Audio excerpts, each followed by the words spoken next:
Oh, hi there. It's Christina from Milk Bar. Don't you really love this kitchen lighting? It's really good for the complexion. So I was thinking, maybe you've been following along with us. Maybe you're feeling like baking is the right release if you are stuck at home. And I figured maybe it'd be fun to get you online and shopping for some ingredients so you can bake your little hearts out for however long you decide to stay indoors. Best thing to do when I'm trying to figure out what I need to do online shopping wise is to raid the Milk Bar pantry first. So, guidance for you. Marshmallows. You can never have too many of those. We like mini marshmallows because they're easier to put into cakes or cookies or cake truffles. They're easy to snack. You can make Rice Krispie treats out of them. They never go old. Mini pretzels, salty and sweet. It's always a great way to make some more space to eat more dessert is throw some pretzels in the mix. You can never have too much white chocolate or dark chocolate, whether it's in chip form or in these fevs, which is what you would melt down for baking. Potato chips go a long way, just like pretzels do. They're salty and sweet. They hold butter, sugar, flour, salt really well. What else do we need? Oh my god. This is Milk Bar's secret weapon in most cookies. Oftentimes in our pies and so on, non-fat milk powder. You get it at the grocery store online. Just type in non-fat milk powder. It usually comes in tiny little packets. If you are out in person shopping, it's in the dry mix aisle. But we use it in a ton of baking recipes. Shredded coconut. If you're a coconut kind of person, you're trying to get more protein in your diet, that's good. Butterscotch chips, rainbow sprinkles. What else do we have? Some granola. These are all really good textural or spiritual mix-ins for anything you might decide to bake. Cocoa powder. This business is serious. It is dark. That is how you know your cocoa powder is super primo. The darker the color, the higher grade the cocoa powder. Dried blueberries, dried fruit, and anything I find add a pop of texture, flavor, and brightness. They also make you feel better about eating blueberry and cream cookies. There's blueberries in there, so it's good for you.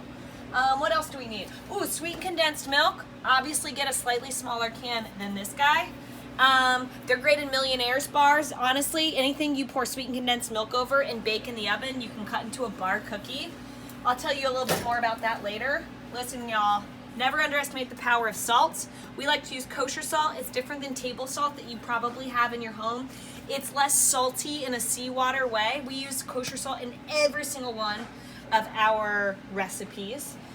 What else do you need to know about? Corn powder. Don't sleep on this. This is how the corn cookies get their corny flavor. It's how cereal milk gets a little bit of its edge. It's how Milk Bar pie is flavorful in the middle, but still tastes buttery and sugary and gooey. Corn powder you definitely need. We grind corn powder down. You'd buy it as freeze-dried corn if you were going to get it online, or you can get it at milkbarstore.com. This looks a little crazy. I know it seems a little extra. Why don't you give it a whiff? Can you see what's in there? It's clear vanilla extract. This is a ridiculous amount of it. You probably just need a little one. It's the secret to birthday cake, birthday truffles, confetti cookies, and so on. It's clear vanilla extract, not to be confused with dark vanilla extract. This is the extract you want if you're going to bake chocolate cookies, anything with peanut butter, anything with a chocolate chip in it, you want to use the dark vanilla extract. If you want something dreamy, you go clear vanilla extract. What else do you need to know? Glucose syrup. It adds fudginess to the center of our cookies without adding too much sweetness. If you don't have glucose syrup at home, oh my god, you can buy it online. Also, you can use corn syrup, but it's a little bit sweeter, so you gotta use less of it. You need all the leaveners, baking powder, baking soda, malt powder, y'all. This is where it's at. Anything that has chocolate, is chocolate in flavor, add a little bit of malt powder for a secret weapon kick, uppercut in flavor. I think that's about it. Let's move on to equipment. Okay, you set yourself up for success ingredient-wise, but you also gotta make sure you have the right equipment before you start baking. How about this monster dishwasher? That would be really nice in your home kitchen, am I right? Just joking, but you better have a friend that's really good at washing dishes because baking can be a little messy. Stuff you might need when you're baking. Trying to make a cake or a cookie pie. Cake rings. This is 6-inch, this is 8-inch. All the cakes that you can get on milkbarstore.com are all 6-inch. They feed about 8 people. An 8-inch cake is epic. Also, 8-inch cookie pie feeds about 8.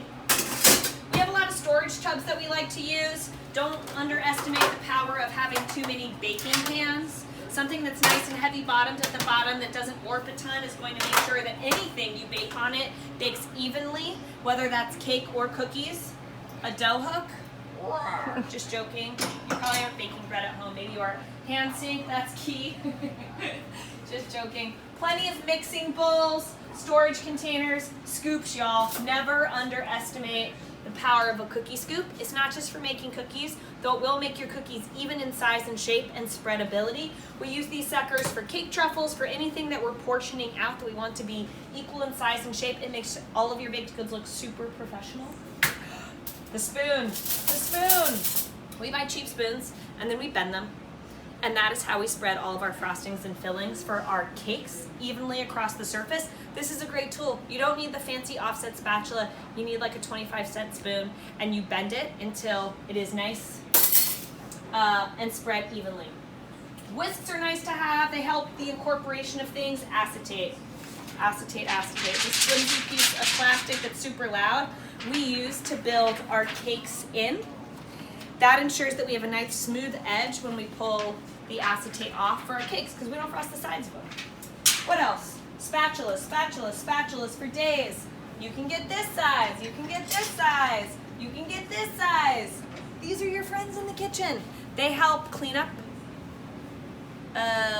effortlessly. They help make sure that you have a nice consistent mixture when you're mixing in your bowl. They can fold, whipped cream, they can do everything. They're heat safe, so they can be in your saucepan if you're making caramel. Rubber spatulas, heat safe, those are key. Don't forget those. What else do we need? Shannon, oh my God, mixers, doughs, friends. Look, a salve, you might need a salve, he'll be super helpful. You need an induction burner maybe if you're melting chocolate, if you're making caramel. You need sheet pans, something to cool them in. You might even need an oven with cookies coming out. Oh my God, we've gone crazy. Set yourself up for success. Check that equipment out.